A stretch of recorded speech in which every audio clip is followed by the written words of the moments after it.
Well, good morning. My name is Rocky Moretti. Moretti is Moretti, and I'm the Director of Policy and Research with TRIP, a transportation research nonprofit organization based in Washington, D.C. TRIP, as an organization, is supported by a coalition of manufacturing, insurance, construction, labor, and engineering organizations, and they look to us to put out the latest information on the condition and the performance of the nation's transportation system. After my comments, we're joined today by Lance Binoniemi. Lance is the Vice President of Government Affairs with MITA, the Michigan Infrastructure and Transportation Association, and he'll provide comments after I speak. The format is pretty straightforward. After you hear from myself and Lance, we'll open it up for questions. At that point, if through the raised hand function or the chat function, you indicate you have a question, you'll be elevated to the panel so you can interact with us asking questions of myself or Lance. This report, Keeping Michigan Mobile, is based on our analysis of the latest data from the U.S. Department of Transportation and also by the Michigan Department of Transportation. In the report, we provide data for the state's largest urban areas. To expedite this, during my initial comments, I'll provide data for the Detroit, Lansing, and Grand Rapids areas. We've also recorded video quality videos for all 9 urban areas, providing all of the critical data for each region. So that's also a resource for journalists.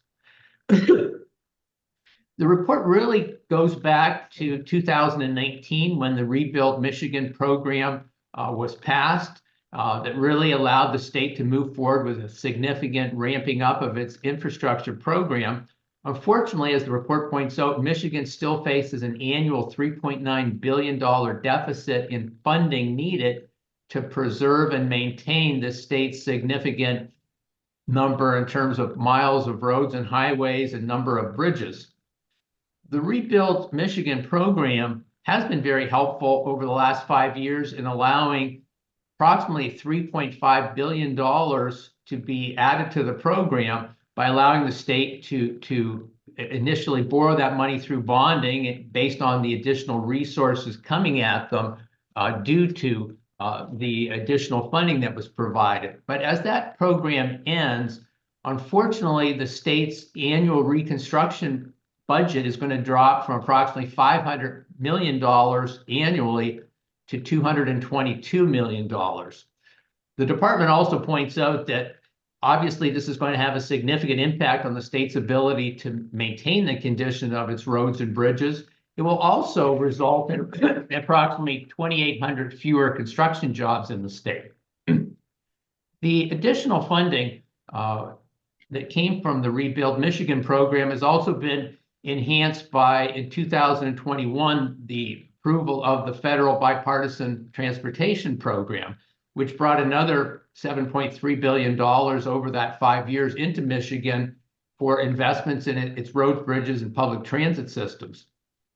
Unfortunately, since its approval, we've seen a 54% rate of inflation in highway construction costs. And so that has significantly limited the benefit of the increased federal and also state funding.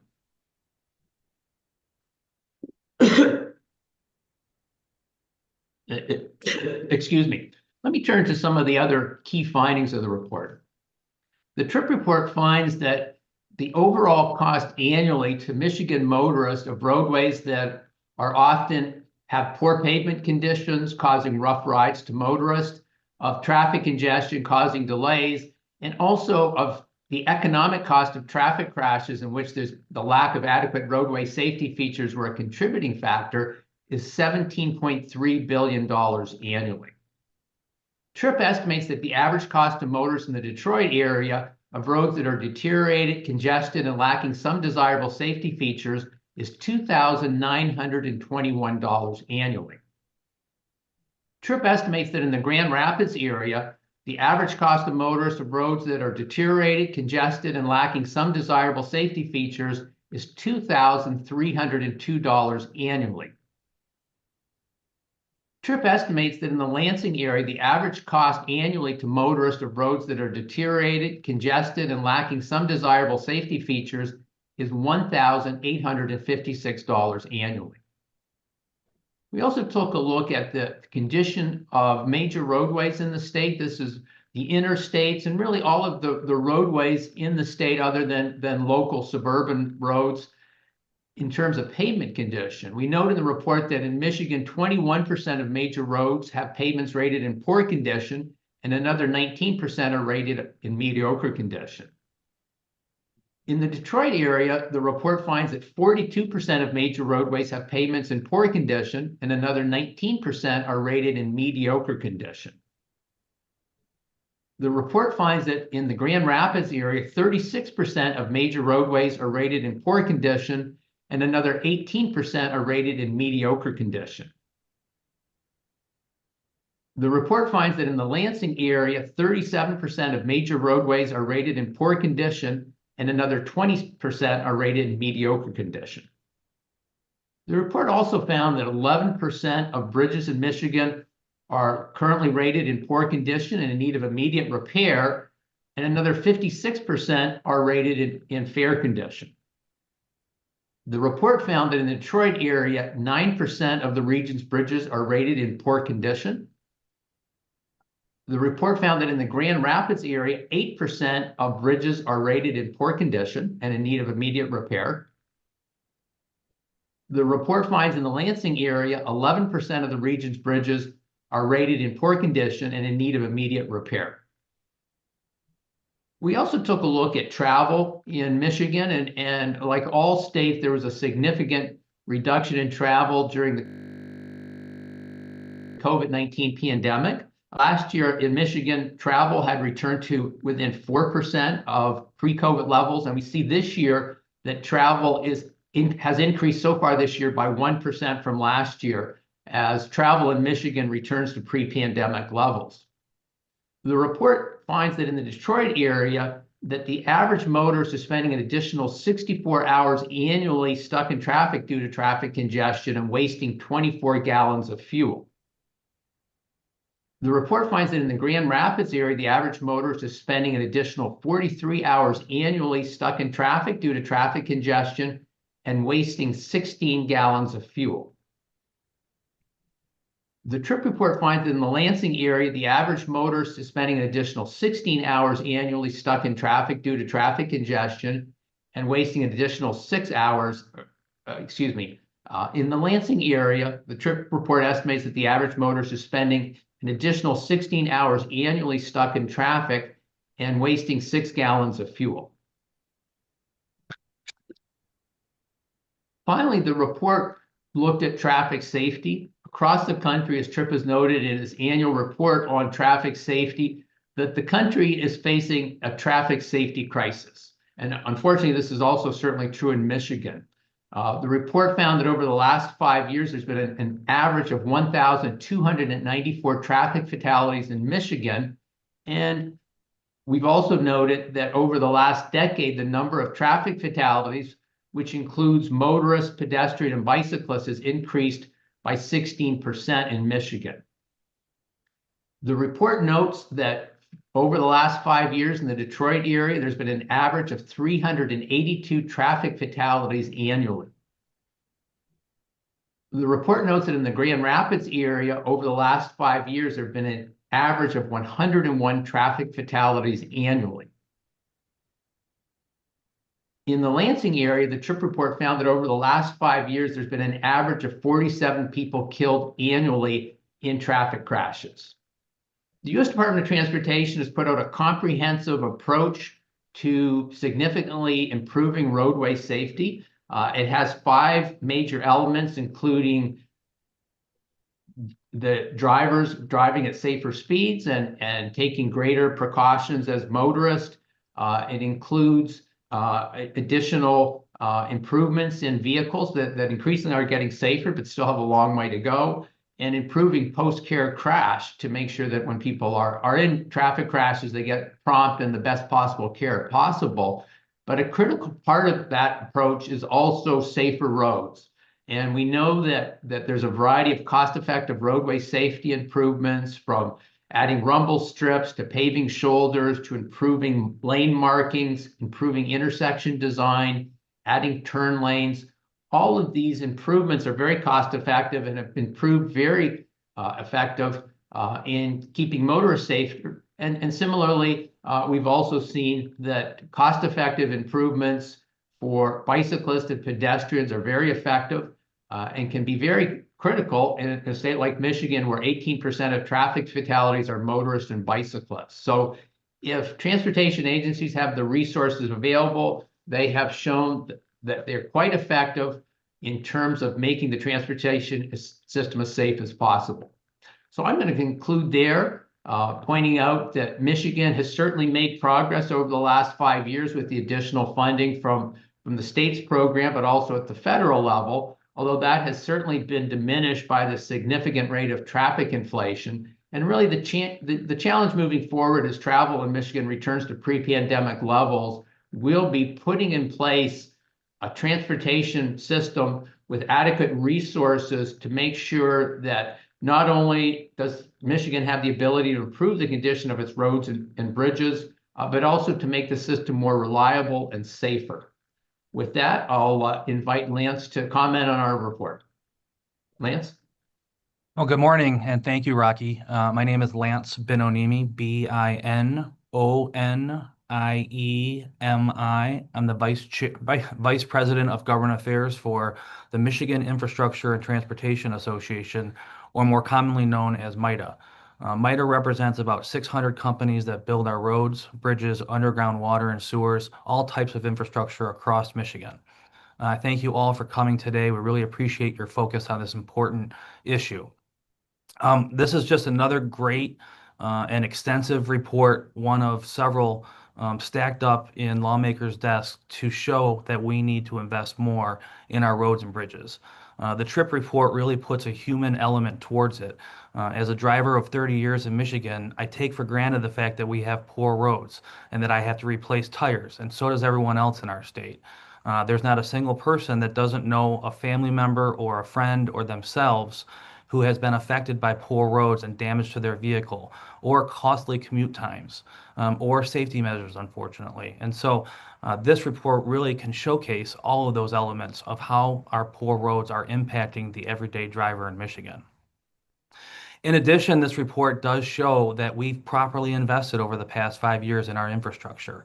And what we call the funding cliff happens next year as the governor's bonding program runs out and as the Infrastructure Investment and Jobs Act from Congress all run out as well. And so those short-term fixes did a wonderful job at our highway system in Michigan.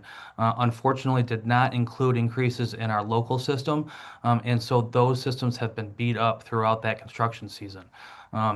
Those investments go away. With that going away, our pavement continues to deteriorate, causing more problems on our road to our citizens and more problems for our workers. We estimate at MITA that we will lose up to 10,000 jobs over the next 3 years in our industry if nothing is done with the legislature. The report shows 2,800 in the first year. And so this is an urgent matter that we express great urgency to lawmakers to find a solution to our long-going problem that we have with our road funding. The TRIP report is just another great example of a report that showcases the need and showcases what will happen if we do nothing. Thank you, Rocky. Thank you, Lance. I'm not going to ask my colleague Carolyn Kelly to explain how we'll handle media questions. Thanks, Rocky, and thanks, Lance. As Rocky noted earlier, we'll now have an opportunity for a Q&A with Rocky and Lance for those who have joined us on the call this morning. If you have any questions, you can use either the raise hand function that you see below on your screen, or you can submit your questions to the chat. I'll then be able to moderate the Q&A, and I'll elevate you to a panelist so that you can ask your question live of Rocky or Lance. I'll also note that while we wait for some questions to come in, the full report is now up on the TRIP website. You can find that at tripnet, tripnet.org. We'll also have a recording of this news conference that'll be up there in the next hour or so. And we've got news releases for each of the urban areas for which we've got data in the report. So I do see a question that's come in from Andrew Munigar. So Andrew, I've promoted you to a panelist. And if you rejoin us and unmute your line, you can ask your question. Hi, yes, thank you. Andrew Miniger with MERS News. This question's for Lance. Lance, can you share your thoughts regarding the House road budget that was passed, the supplemental that was passed just recently? Yeah, we're very supportive of the House's efforts. They've been full steam ahead on road funding issues since their passage of their road funding plan back in March, which was, I believe, was a $3.1 billion plan. The $3.4 billion that they passed yesterday, we are very encouraged by, and we're hopeful that that's a start to the negotiations between the Senate and the governor. Thank you. And we've got Arpon Lobo with the Detroit Free Press. I'll promote you to a panelist. And then again, once you unmute your line, you'll be able to ask your question.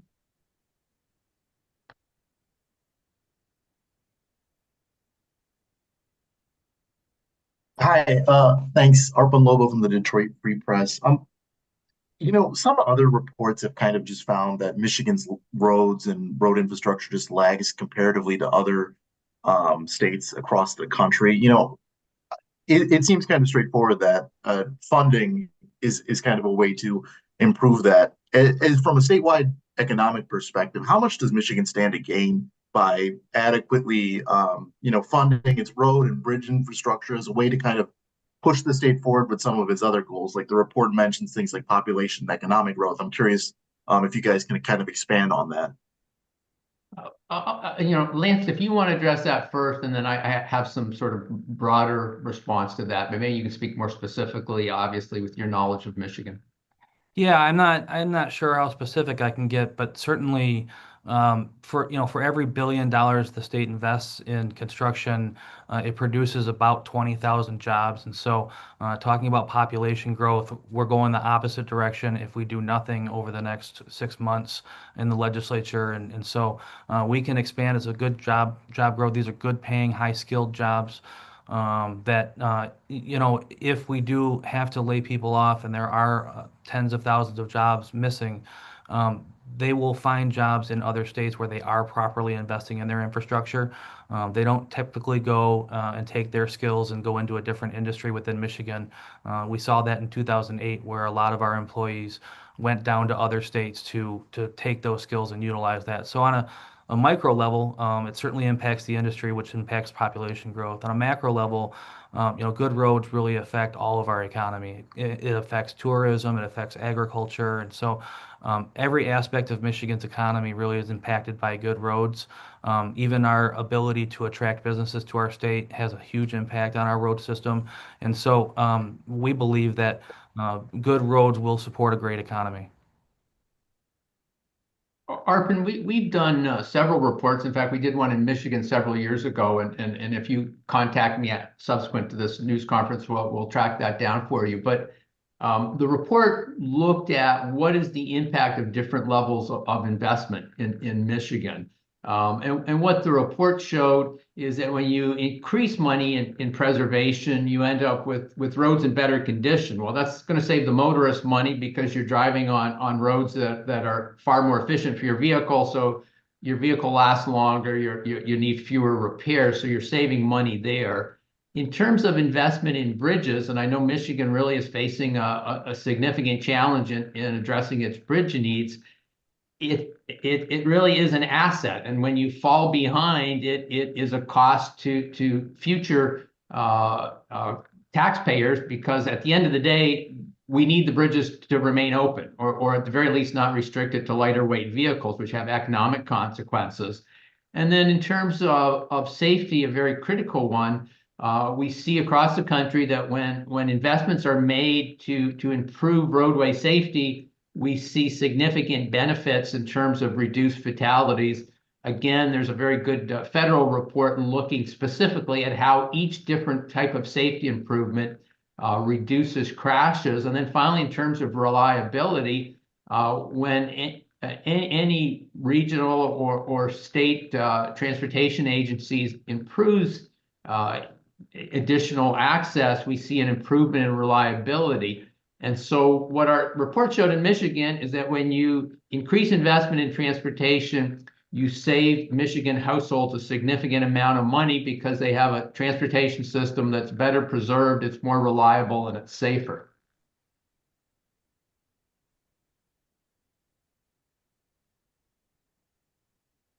Thanks, Lance and Rocky. And if there's any follow-up questions to that, Arpan, you can feel free to ask. I don't see any other hands up or any questions in the queue right now. But again, I'll note that or Rocky or Lance, if there's anything else that you wanted to add I before think we another question just came in. Oh, yeah, I just saw one hand go up.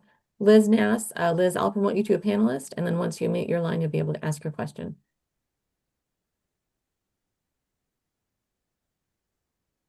Hi, can you guys hear me? Yes, Yeah. go right ahead. Okay, awesome. So, in these findings, and maybe this is more for Lance, but, what do you think is the most consequential part of like the House Road Plan? What investments as part of this plan would be the biggest impact on what you found here? I'm not quite sure exactly what you're asking. Can you repeat? Like, what part of the House Road Plan do you think would best answer some of these issues that you found in this Sure. study? Sure, thanks. Yeah, I think one of the best aspects of the House Roads Plan is its focus on the local level. So it takes the $2 billion that they suggest to come out of the state budget to go into a different formula than the current formula is in terms of percentage, and they move a higher percentage to the local network. And then I think a really key part of their plan, I think it's 275 million that they have set aside every year for the neighborhood streets program. In a lot of our suburban counties, there are a lot of neighborhood streets and subdivisions that are in desperate need of repair, and the counties do not have the money to do that, and the townships do not have the money to do that. The House's plan sets aside 275 million for those roads, and it does not require the local township to match the funds, which currently they have to. And so I think that aspect is really going to help out the average driver driving around town every day, and having those repair costs.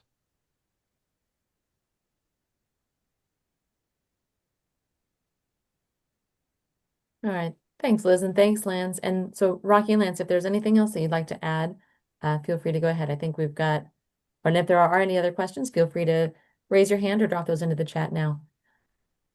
Well, again, I want to thank Lance for participating in the call and adding a little more context for the challenges in Michigan, and just point out to any of the journalists on the call that I'm certainly available throughout the day for additional interviews and certainly video interviews during the day as well. So by all means, if you're putting stories together and have additional questions, reach out to us. We'll be happy to address those. Lance, any other final comments? Just look out for those road workers while you drive past them and pay attention. Absolutely. Well, thanks everyone for attending today's news conference, and hope everyone has a productive, safe day.